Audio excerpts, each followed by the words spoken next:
जैसा कि हमने पिछली क्लास में बताया था, आप सभी का आचार्य सदाशिव शिक्षा संस्थान के यूट्यूब चैनल पर स्वागत है। जैसा कि मैंने आप लोगों को पिछली कक्षा में बताया था कि आगे हम सेल स्ट्रक्चर पढ़ाएंगे, ठीक है। हमने आपको फिलहाल आप सबको पता होगा कि कोशिका की खोज किसने की, बच्चों को ही पता रहता है, लेकिन फिर भी इसके पहली कक्षा में हम आपको पढ़ाए हैं। कोशिका सिद्धांत किसने दिया, कोशिका की खोज कब हुई, कोशिका की परिभाषा क्या है, कोशिका के प्रकार क्या है, मतलब कि कोशिका के बारे में मैंने आपको सब कुछ बताया था। आज हमें बताना था कि कोशिका की संरचना। तो आज हम पढ़ने चल रहे हैं कोशिका की संरचना। देखिए, अगर हम चाहे सभी सजीव, सारे सजीवों की स्मॉलेस्ट यूनिट कैसी कौन सी होती है, कोशिका होती है। सूक्ष्मतम इकाई है किसी भी जीव की कोशिका। तो और जीव जंतु और वनस्पति दोनों होते हैं। तो हमने यहाँ पर एक जंतु कोशिका का चित्र दिया है और एक वनस्पति कोशिका का चित्र दिया है। सॉरी, ये आपका वनस्पति कोशिका है, प्लांट सेल है, ये आपकी जंतु कोशिका है, एनिमल सेल है। यहाँ पर हम एक तो कोशिका की संरचना पढ़ेंगे, उसके बाद साथ साथ जंतु कोशिका और वनस्पति कोशिका में क्या डिफरेंसेस है, क्या अंतर है और क्या क्या कोशिकांग पाए जाते हैं, कौन सा जंतु में पाया जाता है, कौन सा वनस्पति में पाया जाता है, कौन सा दोनों में पाया जाता है, इन सभी का हम यहाँ पे विस्तृत रूप से अध्ययन करेंगे। तो आप सभी क्लास को थोड़ा सा ध्यान से देखिएगा, क्योंकि ये आपके डीएलएड सेकेंड सेमेस्टर के लिए तो यूजफुल है ही है, साथ ही साथ आपकी आने वाली आगे की परीक्षाओं के लिए भी ये पार्ट बहुत ही आवश्यक है। तो सबसे पहले आप सबको पता है, तो कोशिका के हम भाग नहीं कह सकते हैं। फिलहाल सबसे छोटी कोशिका कौन सी होती है, वो होती है फ्लूरोनिमोनिया नामक वायरस। ये मोस्टली इसका व्यास 0.1 माइक्रोन के लगभग होता है। और सबसे बड़ी कोशिका फ्लैकॉन और हैम्स कोशिकाएं होती हैं, जो कि 500 मीटर से ज़्यादा होता है, 500 मिलीमीटर ज़्यादा होता है। और तंत्रिका कोशिका 1 मीटर की होती है। ये बड़ी कोशिका और छोटी कोशिका बताए हैं। अब हम आपको कोशिका के बारे में बताएंगे। देखिए, अगर कोशिका को अगर हम पढ़ते हैं तो सबसे पहले इसको हम इसके 3 भाग कर लेते हैं, क्योंकि इसको कितने बराबर भागों में नहीं, इसके 3 पार्ट में करके हम पढ़ते हैं। सबसे पहला क्या है,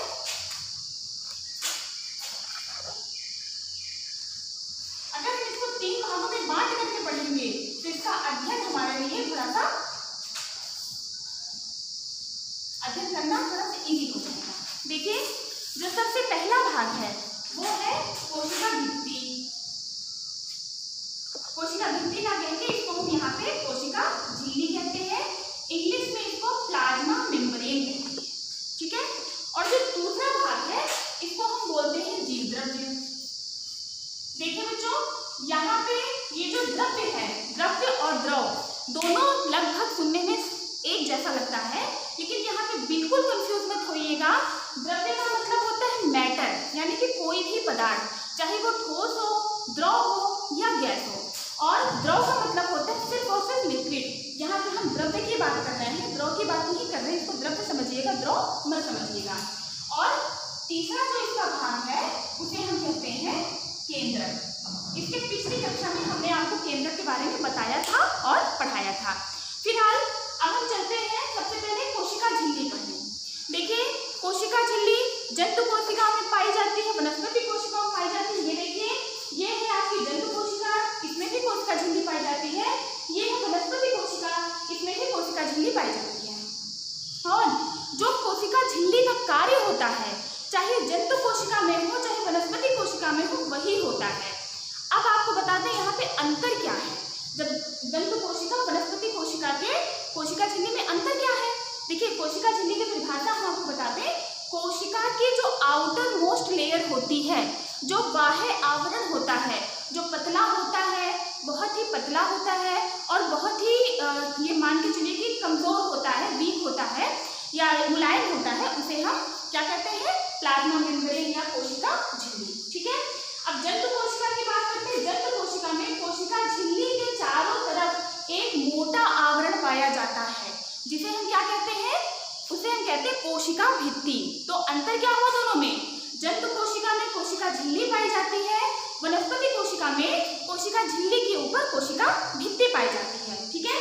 जो कोशिका झिल्ली होती है, यानी कि जो जंतु कोशिका में पाई जाती है, कोशिका झिल्ली की पहले विशेषता देख लेते हैं, फिर कोशिका भित्ति की विशेषता उसमें ऐड कर देंगे, क्योंकि वो वनस्पति कोशिका में वो उतना ज़्यादा पाया जाता है। ठीक है ना।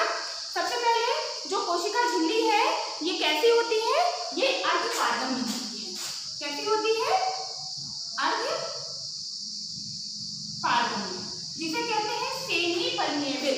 ठीक है, अर्धपारगम का मतलब समझते हैं, जिससे हो करके कोई भी अणु बाहर, कोशिका के बाहर और भीतर ना आ जा सके। अर्थात ये जो कोशिका झिल्ली होती है ये कोशिका के लिए आवश्यक पदार्थों को बाहर जाने से रोकती है और बाहर के अनावश्यक पदार्थों को कोशिका के भीतर आने से रोकती है।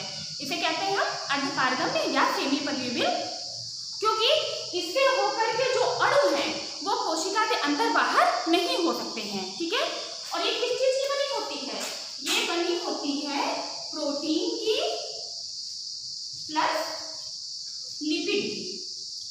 कहीं कहीं आप देखेंगे कि लाइपोप्रोटीन लिखा रहता है। ठीक है ना। तो कोशिका झिल्ली किसकी बनी होती है, प्रोटीन की और लिपिड की। ठीक है, और इसमें सबसे बड़ा कार्य क्या होता है कि ये जंतु ये किसी भी कोशिका को दृढ़ता प्रदान करती है। ठीक है ना। ये क्या करती है, ये दृढ़ता प्रदान करती है और उसको एक कोशिका को अलग सा शेप देती है, अलग सा आकार देती है। तो कोशिका झिल्ली का क्या कार्य है आप जाने, ये सेमी परमेबल होती, अर्धपारगम्य होती है। ये कोशिका के अंदर बाहर अणुओं को आने जाने से रोकती है। ये कोशिका को दृढ़ता प्रदान करती है, कोशिका को आकार प्रदान करती है। ये प्रोटीन और लिपिड की बनी होती है। और अगर हम यही बात करते हैं वनस्पति कोशिका के बारे में, ठीक है ना, तो वनस्पति कोशिका में इस कोशिका झिल्ली के ऊपर, ये देखिए कोशिका झिल्ली के ऊपर एक कोशिका भित्ति पाई जाती है, एक मोटे आवरण पाया जाता है। ठीक है, वो किसका बना होता है, वो बना होता है, यहाँ पे बता देते हैं, कोशिका भित्ति। सबसे बड़ा अंतर ये समझ में आया कि जंतु कोशिका में कोशिका झिल्ली पाई जाती है, वनस्पति कोशिका में कोशिका भित्ति पाई जाती है। जंतु कोशिका की कोशिका झिल्ली लिपिड और प्रोटीन की बनी होती है, और जो वनस्पति कोशिका है उसकी जो कोशिका भित्ति है वो सेल्यूलोज की बनी होती है। ठीक है ना, किसकी बनी होती है, सेल्यूलोज की। सबसे बड़ी बात और दूसरी चीज ये है कि ये भी उसको, और ये पारगम्य होती है। सबसे बड़ी बात है कि ये अर्धपारगम्य होती है, और ये कैसी होती है, पारगम्य होती है। मतलब कि इससे होकर के अणु आ जा सकते हैं, इससे होकर के अणु नहीं आ जा सकते हैं, और इससे होकर के अणु आ जा सकते हैं। और ये पौधों के लिए कंकाल तंत्र का काम करती है। कंकाल तंत्र जानते हैं ना, आपका स्केलेटल सिस्टम जो आपके बॉडी को दृढ़ता प्रदान करता है, जो आपकी बॉडी को शेप प्रोवाइड करता है, वही काम यहाँ पर किसका है, इस कोशिका भित्ति का है, जो कि किसकी बनी होती है, सेल्यूलोज की बनी होती है, जो कि क्या करती है, ये अणुओं को आने जाने के लिए अलाउ करती है। और जो कोशिका झिल्ली है इससे होकर के अणु आ जा नहीं सकते हैं, और ये इसको दृढ़ता प्रदान करती है, कंकाल तंत्र के जैसे कार्य करती है। और सबसे बड़ी बात है, ये कोशिका को सूखने से बचाती है। ठीक है, तो यहाँ पर हमने कोशिका झिल्ली के बारे में पढ़ लिया, जो कि हमारा कोशिका के भाग का पहला भाग था। आशा करते हैं आपको ये समझ में आया होगा। फिर भी अगर किसी को भी कोई प्रॉब्लम होगी तो वो हमसे कमेंट बॉक्स में जाकर के पूछ सकता है। ठीक है, अब हम जैसे कि कह रहे थे, अब हम दूसरे पार्ट की तरफ चलते हैं, जीव द्रव्य।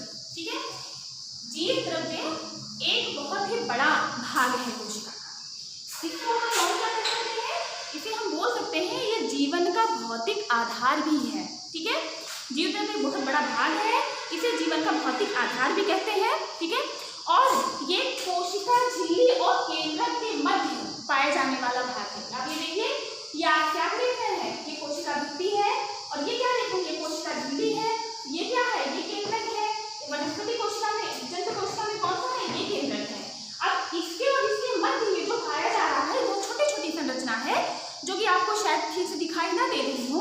आप अपने बुक्स में खोलेंगे तो अच्छे से दिखाई देगी, या फिर आप इसका स्क्रीनशॉट ले सकते हैं, तो जूम करके देखेंगे तो भी आई थिंक आपको दिखाई दे सकती है। ठीक है, तो ये क्या है, इसके केंद्रक और कोशिका झिल्ली के मध्य का भाग है, इसे कहते हैं, ये जीवन का भौतिक आधार है, और इसमें बहुत सारी संरचनाएं भी पाई जा रही हैं। ठीक है, ये इन्हीं संरचनाओं को हम क्या कहते हैं, इन्हीं संरचनाओं को हम कोशिकांग कहते हैं। ठीक है, तो लिख लीजिए, कोशिका झिल्ली और केंद्रक के मध्य जो संरचना पाई जाती है उसे हम क्या कहते हैं, कोशिका द्रव्य कहते हैं।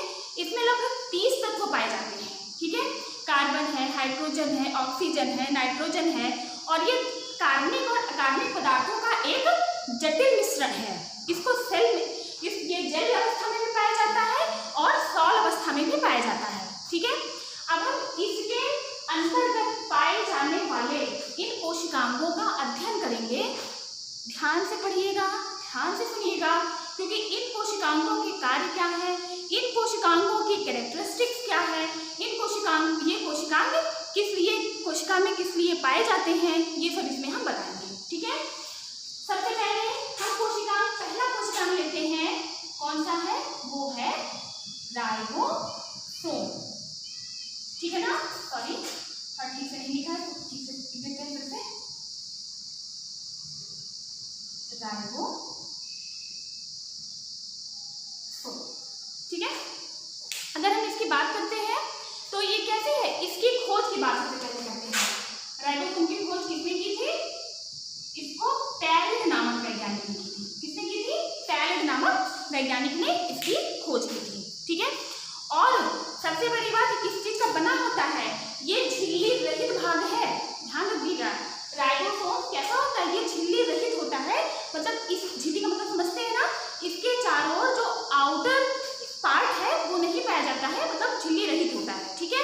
दूसरी चीज क्या है, ये किस चीज का बना होता है, ये आरएनए प्लस प्रोटीन का बना होता है। आरएनए का मतलब समझते हैं ना, राइबो न्यूक्लिक एसिड, ठीक है। किसका बना होता है, ये आरएनए और प्रोटीन का बना होता है।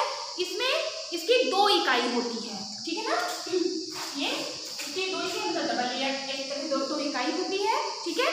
और ये क्या करता है, ये प्रोटीन संश्लेषण का कार्य करता है, ठीक है। राइबोसोम किस चीज का कार्य करता है, ये प्रोटीन संश्लेषण का कार्य करता है।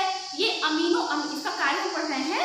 सबसे पहले बार इसकी संरचना पढ़ ली, इसकी खोज टैलिड नामक वैज्ञानिक ने की थी। झिल्ली रहित होता है, ये आरएनए का और प्रोटीन का बना होता है, ठीक है ना। ये 2 इकाई नुमा संरचना होती है। इसका निर्माण केंद्रिका में अपने आप होता है, इसका निर्माण केंद्रिका में होता है। ये सब हमने इसके कैरेक्टरिस्टिक पढ़ लिए। अब हम इसका फंक्शन पढ़ेंगे, यानी कि इसका कार्य क्या है। पहला कार्य जो राइबोसोम का है वो क्या होता है, वो होता है प्रोटीन संश्लेषण, ठीक है ना। पहला कार्य क्या है, प्रोटीन संश्लेषण, ठीक है। और दूसरा कार्य क्या है, ये अमीनो अम्ल का भी निर्माण करता है, ठीक है। ये जैव रासायनिक क्रियाकलाप के लिए सतह प्रदान करता है, ठीक है। और सबसे बड़ी बात हम बताना चाहते हैं, इसको हम प्रोटीन की फैक्ट्री भी कहते हैं। अब यहाँ पे एक प्रश्न अपने आप आ गया कि कोशिका में प्रोटीन की फैक्ट्री किस कोशिकांग को कहते हैं। तो प्रोटीन की फैक्ट्री किसको कहते हैं, राइबोसोम को कहते हैं। कोई कंफ्यूज मत होइएगा, इसको समझिएगा। और राइबोसोम 2 प्रकार के होते हैं। मैंने बताया था पिछली क्लास में 70S, 80S, 70S टाइप के राइबोसोम हुए, वो प्रोकैरियोटिक कोशिका में पाए जाते हैं। जो 80S टाइप के राइबोसोम है वो यूकैरियोटिक कोशिका में पाए जाते हैं, ठीक है। अब यहाँ पे ये हमारा पहला कोशिकांग हो गया। अब आप पूछेंगे है कहाँ, ये देखिए वनस्पति कोशिका में राइबोसोम ये है और जंतु कोशिका में राइबोसोम ये है, ठीक है ना। अब हम बात करते हैं इसके दूसरे कोशिकांग की। चलिए अब हम कोई दूसरा कोशिकांग लेते हैं। तो दूसरा कोशिकांग हम लेते हैं एंडोप्लाज्मिक रेटिकुलम, EPR, जिसको शॉर्ट फॉर्म में कहते हैं EPR, एंडोप्लाज्मिक रेटिकुलम, ठीक है। इसकी खोज 1945 में पोर्टर और उनके सहयोगी ने की खोज, पोर्टर नामक वैज्ञानिक ने, पोर्टर और उनके सहयोगी जिन्होंने उनका सहयोग किया था। किस सन में हुई थी, 1945 में, ठीक है। अब हम आगे बात करते हैं कि ये है क्या। देखिए अब ये कोशिका में कहाँ पाए जाते हैं, आपको यही दिखाते हैं। ये देखिए ये है आपका एंडोप्लाज्मिक रेटिकुलम, ठीक है, जो केंद्र से लगा हुआ है। समटाइम ये केंद्र से स्टार्ट होकर के कोशिका भित्ति तक जाकर के एंड होता है। और अब ध्यान दीजिए इसके राइबोसोम के ऊपर छोटी छोटी संरचना, गोली गोली संरचना आपको दिख रही होगी, चाहे आप जंतु कोशिका में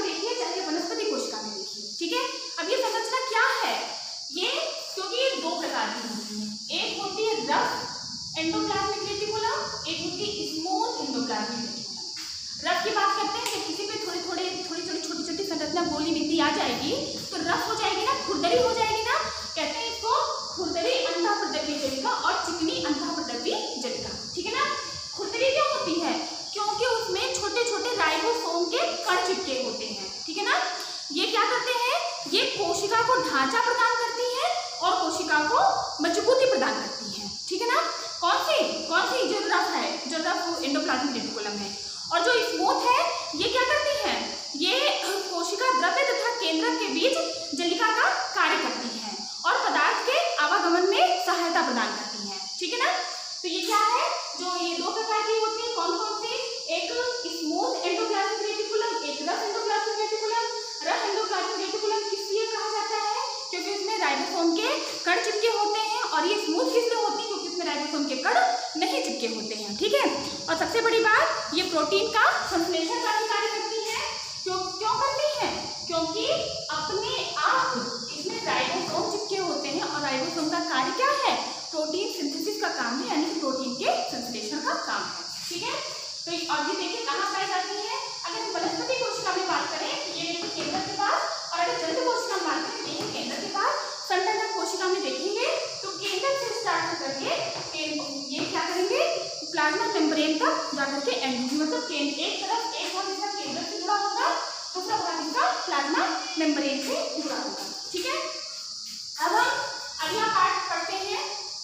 मेरे ख्याल से आपको दो पार्ट पढ़ चुके हैं, आपको समझ में आया होगा। ठीक है। अब हम इसका अगला पार्ट करते हैं। अगला क्या है आपका? माइटोकांड्रिया।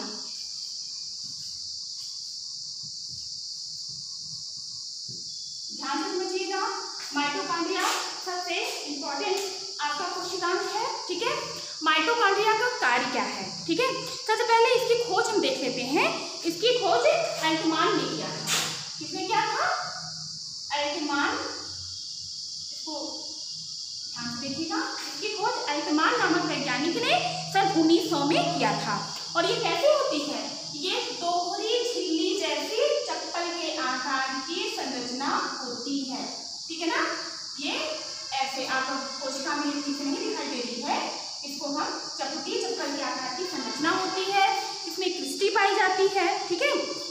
ये बेलनाकार भी हो सकती है, गोलाकार भी हो सकती है, खोखली भी हो सकती है, कई प्रकार की संरचना होती है। और ये हमेशा किसमें पाई जाती है? यूकैरियोटिक सेल्स में। क्योंकि हमने आपको कोशिका का भाग पढ़ाया था पहली कक्षा में। कौन सा भाग था? दो भाग था, एक प्रोकैरियोटिक, एक यूकैरियोटिक। तो ये किसमें पाई जाती है? और आपको हमने ये भी बताया था प्रोकैरियोटिक में कोई भी कोशिकांग नहीं पाए जाते हैं और यूकैरियोटिक में सारे कोशिकांग पाए जाते हैं। तो किसमें पाई जाती है? यूकैरियोटिक कोशिका में माइटोकांड्रिया पाई जाती है। ठीक है ना। और माइटोकांड्रिया जीव में श्वसन क्रिया को संपादित करती है। ध्यान दीजिएगा, सबसे महत्वपूर्ण कार्य है इसका। किसी भी जीव में श्वसन क्रिया का संपादन किसके द्वारा होता है? माइटोकांड्रिया के द्वारा होता है। और यही कारण है कि इसको क्या कहते हैं? कोशिका का ऊर्जा गृह कहते हैं। ठीक है ना। Powerhouse of the cell. आप दो चीज पढ़े। पहला क्या पढ़े? प्रोटीन की फैक्ट्री कौन सा कोशिकांग है, और ध्यान रखिएगा। और दूसरा क्या पढ़े? कि powerhouse of the cell, यानी कि कोशिका का पावर हाउस या कोशिका का ऊर्जा गृह कौन सा कोशिकांग है। ठीक है ना। आप कितना ही पढ़ेंगे। इसका कार्य भी हो गया, प्रक्रिया में सहायता प्रदान करती है, दोहरी झिल्ली की बनी होती है, खोखली होती है, चपटी होती है, चप्पलनुमा संरचना होती है। इसकी खोज सन 1900 में एल्टमान ने किया था। ठीक है। अब हम इसकी अगली संरचना पढ़ेंगे। माइटोकांड्रिया को दिखा देते हैं। ये देखिए, ये है आपके वनस्पति कोशिका माइटोकांड्रिया और ये है आपकी जंतु कोशिका में पाई जाने वाली माइटोकांड्रिया। ठीक है ना। अब हम पांचवी संरचना पढ़ते हैं। चौथी पढ़ते हैं। चौथी कौन सी है? चौथी है गाल्जी कार्ड या फिर गाल्जी बॉडी। इसकी खोज किसने की थी? 1898 में कैमिलो गाल्जी ने की थी। किसने की थी? कैमिलो गाल्जी ने। अब इन्हीं के नाम के आधार पर इसको हम गाल्जी बॉडी या गाल्जी काय कहते हैं। ठीक है ना। अगर हम इसकी बात करें तो ये कैसे होती है? नली के समान सूक्ष्म संरचना होती है। ये देखिए, गाल्जी बॉडी यहाँ पे दिख रही है, ये गाल्जी बॉडी यहाँ पे दिख रही है। आप ध्यान दीजिएगा, ये नली के समान संरचना है, बहुत ही सूक्ष्म संरचना है। जंतु कोशिका में भी पाई जाती है, वनस्पति कोशिका में भी ये संरचना पाई जाती है। ठीक है ना। ये केंद्रक के पास स्थित होती है। देखिए यहाँ भी केंद्रक के पास स्थित है और यहाँ भी केंद्रक के पास स्थित है। ध्यान दीजिएगा, इसकी कैसे पाई जाती है, कहाँ पाई जाती है, कैसी संरचना है, पहले उसकी कैरेक्टरिस्टिक बता रहे हैं ये। और सबसे बड़ी बात है कि ये पादप में छोटे छोटे समूहों के रूप में पाई जाती है, इसीलिए इसको पादप कोशिका में जब गाल्जी बॉडी पाई जाती है तो उसको हम एक चीज और कहते हैं गाल्जी बॉडी के साथ साथ, क्या कहते हैं, डिक्टियोसोम।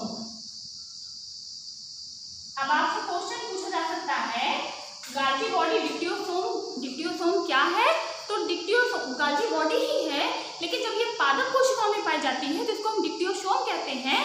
क्यों कहते हैं, क्योंकि मैंने आपसे बताया छोटे छोटे समूहों में पाई जाती है, और जब ये वनस्पति जंतु कोशिका में पाई जाती है तो इसको हम गाल्जी बॉडी नाम देते हैं। इसकी खोज किसने की थी, इसकी खोज कैमिलो गाल्जी ने की थी। ठीक है ना। अगर हम इसके कार्य की बात करते हैं तो कार्य इसका क्या है, इसका सबसे महत्वपूर्ण कार्य है स्टोरेज का, यानी कि पैकेजिंग का। इसका काम है, सबसे पहले इसका काम है स्टोरेज या पैकेजिंग।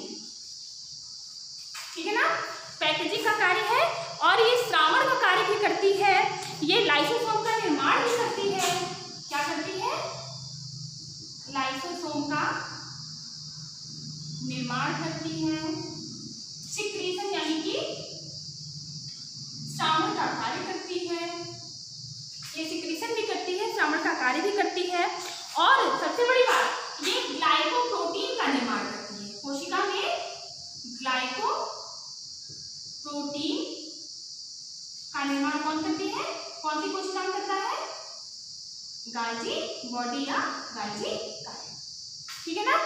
और इसका जो अगला कार्य है ये क्या है, ये किसी भी प्रोटीन को आवश्यक पदार्थों तक, आवश्यक पार्ट तक, आवश्यक भागों तक कोशिका में पहुंचाने का कार्य भी करती है, और जिस अंग से पहुंचाती है उसे कहते हैं पुटिकाओं के द्वारा। ठीक है, आवश्यक स्थानों तक प्रोटीन को पहुंचाने का कार्य करती है और वो प्रोटीन को पुटिकाओं तक पहुंचाती है। अब ध्यान दीजिएगा, फिर से एक नया क्वेश्चन हो रहा है ये, क्योंकि ये कोशिका के अंदर गाल्जी बॉडी ट्रांसपोर्टेशन का काम करती है, ट्रांसपोर्ट का काम करती है, किसी भी प्रोटीन को आवश्यक भाग तक पहुंचाने का काम करती है। इसी कारण इसे कोशिका का यातायात प्रबंधक कहा जाता है, यानी कि गाल्जी बॉडी को traffic police of the cell कहा जाता है। ये क्वेश्चन ध्यान दीजिएगा, traffic police of the cell कौन सा कोशिकांग होता है, तो traffic police of the cell Golgi body या गाल्जी कार्य होती है। ठीक है ना। अब अगली संरचना आई थिंक आपको समझ में आ गया होगा, नहीं भी आ गया होगा तो पढ़िएगा ध्यान से, समझ में आ जाएगा। अगली संरचना हम पढ़ते हैं। ठीक है, अगली संरचना है लाइसोसोम। कौन सी है, लाइसोसोम। अगर हम लाइसोसोम की बात करें तो लाइसोसोम की खोज किसने की थी, डी दवे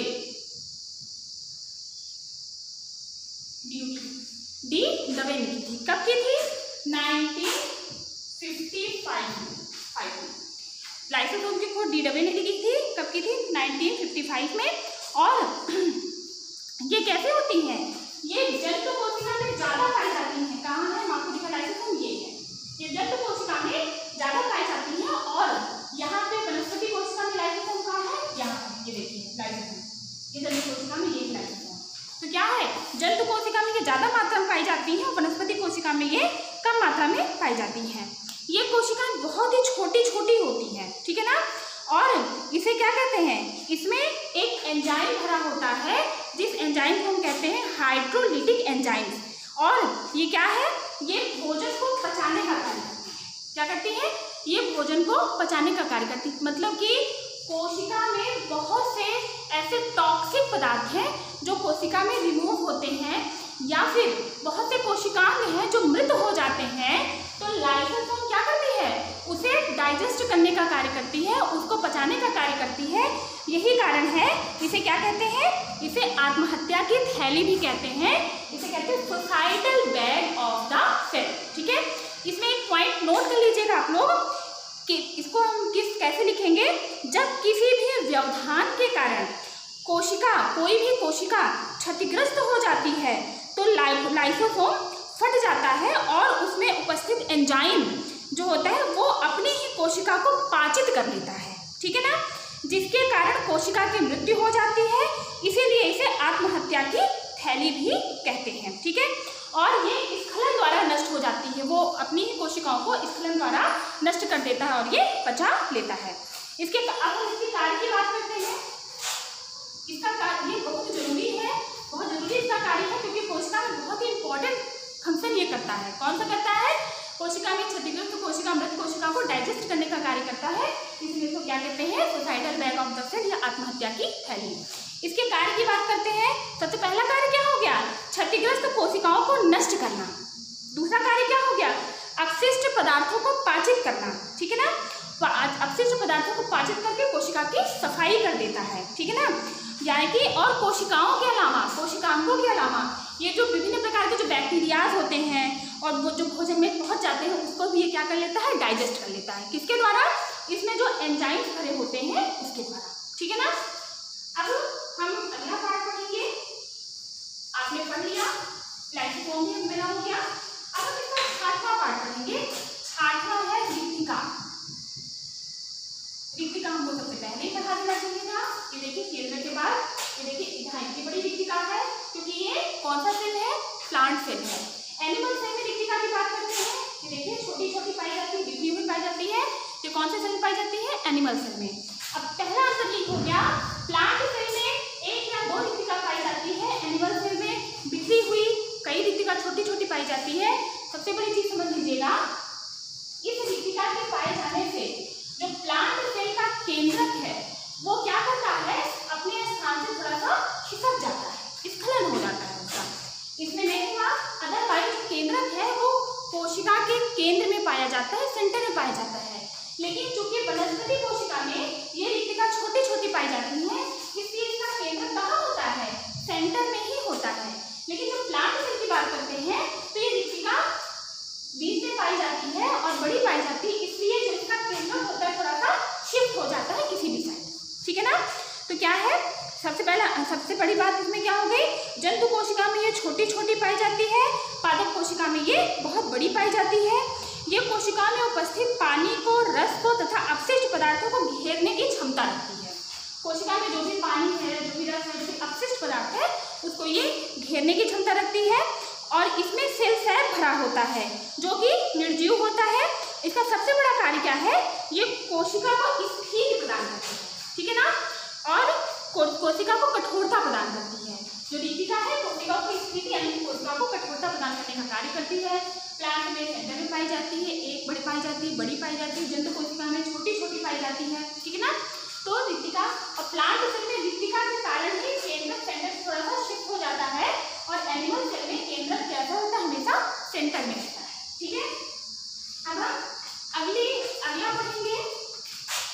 अगला क्या है? रिक्तिका में इतना ही पढ़ना था। सातवां कोशिकांग है तारकाय। इसको आप सभी लोग ध्यान से देखिएगा। अगर हम ध्यान दें तारकाय की जो इंग्लिश होती है वो होती है सेंट्रोसोम। यहाँ पे देखिए ये है सेंट्रोसोम आपका। सेंट्रोसोम कहाँ पाया जाता है? सिर्फ प्लांट सेल, सिर्फ एनिमल सेल में। प्लांट सेल में आपको कहीं भी सेंट्रोसोम नहीं दिखेगा। अंतर ये है कि अभी तक आपने जितने कोशिकांग पढ़े, चाहे वो एंडोप्लाज्मिक रेटिकुलम अंडापृष्ठ बीजलिका हो, चाहे लाइसोसोम हो, चाहे रिक्तिका हो, चाहे गोल्गी बॉडी हो, चाहे राइबोसोम हो, सब दोनों में पाई जाती थी, प्लांट सेल में भी, एनिमल सेल में भी। लेकिन जो अब कोशिकांग पढ़ाने जा रहे हैं तारकाय यानी कि सेंट्रोसोम, ये सिर्फ और सिर्फ किसमें पाई जाती है? जंतु कोशिका में, और वनस्पति कोशिका में ये नहीं पाई जाती है, ठीक है ना। जंतु कोशिका में ये कैसे होती है? केंद्रक के निकट होती है। कहाँ होती है? केंद्रक के निकट। अगला क्या है? हाँ ठीक है। और ये एक चमकीली और मुक्त संरचना होती है, ठीक है। ये कोशिका विभाजन में सहायता प्रदान करती है। कोशिका विभाजन के समय तर्क रूप में, तर्क के साइज में कन्वर्ट हो जाती है और कोशिका विभाजन में सहायता प्रदान करती है। और ये इसमें सूक्ष्म संरचनाएं पाई जाती है, जिसे कहते हैं सेंट्रियोल। देखिए सेंटर पे एकदम उसके तारक की तरह पाई जा रही है ना, इसलिए इसको क्या कहते हैं हम? तारकाय, ठीक है। अब हम बात करते हैं अगले कोशिकांग की, अभी आपने देखा सारे कोशिकांग जितने हमने पढ़ा, छह कोशिकांग तक प्लांट सेल में भी पाया गया, एनिमल सेल में भी पाया गया। जो हमने 7वां कोशिकांग पढ़ा उसे क्या कहते हैं, लाइसोसोम, सॉरी सेंट्रोसोम या कारक काय, वो सिर्फ और सिर्फ जंतु कोशिका में पाया जाता है। अब हम बात करते हैं एक ऐसे कोशिकांग की जो सिर्फ और सिर्फ वनस्पति कोशिका में पाया जाता है। आई थिंक आप सब लोग गेस कर लिए होंगे कौन से कोशिकांग की बात कर रहे हैं, वो है प्लास्टिड या लवक। अब ध्यान से देखिए, लवक कहाँ, ये देखिए ये पाया जा रहा है खाली वनस्पति कोशिका में, जंतु कोशिका में लवक नहीं पाया जाता है। अब इसकी खोज किसने की थी, 1865 में हैकल नामक वैज्ञानिक ने इसकी खोज की, ठीक है ना। और ये दोहरी झिल्ली के आकार का, दोहरी झिल्ली से घिरा हुआ एक कोशिकांग है, ठीक है ना। अब इसके हम भाग की बात करते हैं, ये 3 प्रकार के होते हैं। सबसे पहला, अभी हम आगे जब आपको पढ़ाएंगे, आपके कोर्स में फिलहाल नहीं, लेकिन इस लवक को भी बहुत, क्योंकि हरित लवक है, इसमें 2-3 प्रकार में सुन लीजिए, इसका 3 प्रकार है। पहला है हरित लवक, दूसरा है वर्णी लवक, तीसरा है अवर्णी लवक। सबसे पहले हम हरित लवक को पढ़ते हैं। हरित लवक आपने सुना होगा क्लोरोफिल, यानी कि क्लोरोफिल यानी कि हरित लवक, क्यों, हरे रंग का होता है। अब आप जानते होंगे पौधों का, बहुत बचपन से आप पढ़ते चले आए होंगे, पौधों का रंग हरा क्यों होता है, या फिर किस रंजक की, किस पिगमेंट की उपस्थिति में पौधे का रंग हरा होता है, तो यही है परहरिण या हरित लवक, यानी कि क्लोरोफिल, ठीक है। और ये क्या करता है, ये पौधों में भोजन बनाने का कार्य करता है। इसमें क्लोरोफिल पाया जाता है, ये प्रकाश संश्लेषण का कार्य करता है और इसके अंतर्गत कार्बोहाइड्रेट का निर्माण होता है। क्योंकि प्रकाश संश्लेषण एक बहुत बड़ी प्रक्रिया है, आगे आपके कोर्स में है तो जरूर पढ़ाएंगे, उसमें इस लवक का हम विस्तृत अध्ययन करेंगे, ठीक है ना। इसमें डार्क रिएक्शंस होते हैं, लाइट रिएक्शंस होते हैं, कब होते हैं, कैसे होते हैं, ये सब आपको विस्तृत बताएंगे। यहाँ पे आपको हमें सिर्फ ये कोशिकांग के रूप में इसको पढ़ना है। तो ये हरित लवक 3 प्रकार के होते हैं, हरित लवक, वर्णी लवक, अवर्णी लवक। हरित लवक के कारण ही पौधे का रंग हरा होता है, जिसे क्लोरोफिल कहते हैं, और ये कोशिका के लिए भोजन का निर्माण करता है और कोशिका के लिए भोजन बनाने का कार्य करता है, और ये कार्बोहाइड्रेट का निर्माण करता है। इसके पहले मैंने आपको जाइलम और फ्लोएम बताया था, मीन्स के पत्तियों पर बने हुए भोजन को विभिन्न भागों तक पहुंचाने का काम कौन करता था, फ्लोएम करता था। अगर आपको याद हो तो इसकी पहली क्लास में पढ़ा चुके हैं, फिर से आप क्लास पढ़ लीजिएगा। तो और जो वर्णी लवक, यही कारण है इसको हम क्या कहते हैं, कोशिका की रसोई भी कहते हैं। तो कोशिका की रसोई घर कौन सा कोशिकांग होता है, कौन सा, हरित लवक, ठीक है। अगर हम वर्णी लवक की बात करते हैं, वर्ण मतलब होता है कलर, ठीक है ना, वर्ण का मतलब होता है कलर। इसको हम कहते हैं क्रोमोप्लास्ट भी इसको हम कहते हैं। क्रोमोप्लास्ट, क्लोरोप्लास्ट और ल्यूकोप्लास्ट, ये तीनों है प्लास्टिड हैं।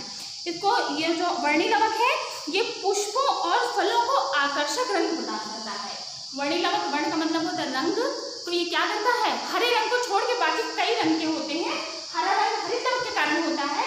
बाकी जो पौधों में अन्य रंग पाया जाता है वो किसके कारण होता है, वर्णी लवक के कारण होता है। ये पौधों को, ये पुष्पों को और फलों को आकर्षक रंग प्रदान करते हैं, जिसके द्वारा कीट फूलों की तरफ आकर्षित होते हैं और परागण होता है। परागण भी एक क्रिया है जो कि आप आगे पढ़ेंगे, ठीक है ना। अवर्णी लवक क्या है, अवर्णी लवक की बात करते हैं, ये विभिन्न प्रकार के अंगों में पाए जाते हैं, जैसे कि ये भोजन का संचय करते हैं, जैसे कि जड़ में पाया जाना, जड़ में जहाँ पे प्रकाश नहीं जाता है, ठीक है ना, ये सूर्य का प्रकाश जहाँ नहीं जाता है वहाँ पे ये अवर्णी लवक पाए जाते हैं। ये क्या करते हैं, भोजन का संचय करते हैं। बहुत से आपके ऐसे पौधे हैं जिनके आप जड़ भाग खाते हैं। पहली कक्षा में डीएलएड फर्स्ट सेमेस्टर में हमने आपको पढ़ाया था कि आप किस पौधे का कौन सा भाग भोजन के रूप में उपयोग करते हैं, ठीक है। तो वहाँ पे जहाँ पे प्रकाश नहीं फैलता है वो भोजन का संचय करने का कार्य यही अवर्णी लवक करता है, ठीक है। तो यहाँ पे हमने पढ़ा कि आपका प्लास्टिड, आपके सारे हमने कोशिकांग पढ़ लिया, ये है आपका लवक, ठीक है। अब कोशिका में जीव धर्म में उपस्थित कोशिकांग का भी अध्ययन हमने कर लिया। पहली